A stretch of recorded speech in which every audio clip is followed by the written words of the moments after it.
शेतात गेलेल्या सुनंदा पांडुरंग पाटील यांना आपल्या चपलेमुळे जीव गमवावा लागला। या विचित्र प्रकाराने एकच खळबळ उडाली आहे। ही घटना काल सायंकाळी 5:30च्या दरम्यान घडली। पुतण्या सूरज पाटील यांनी शिराळा पोलिसात माहिती दिली। शिराळा पोलीस ठाणे व घटनास्थळावरून मिळालेली माहिती अशी: सुनंदा लक्ष्मी पाटील, नंदा पाटील, शांताबाई पाटील यांच्यासोबत मोरणा नदीकाठी भांगलनीस गेल्या होत्या। सायंकाळी विजांच्या कडकडाटासह गाराचा पाऊस सुरू झाला।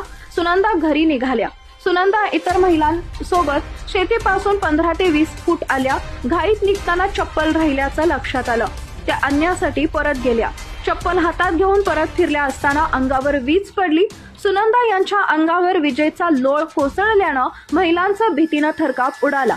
अंगावर वीज पडून त्या जागीच ठार झाल्या। सोबतच महिलांनी ओरडा केला असता शेतकऱ्यांनी धाव घेतली। सुनंदा यांच्या मागे मुलगा आहे, तो मुंबई इथं नोकरीस आहे। पुढील महिन्यात यात्रा असल्यानं तो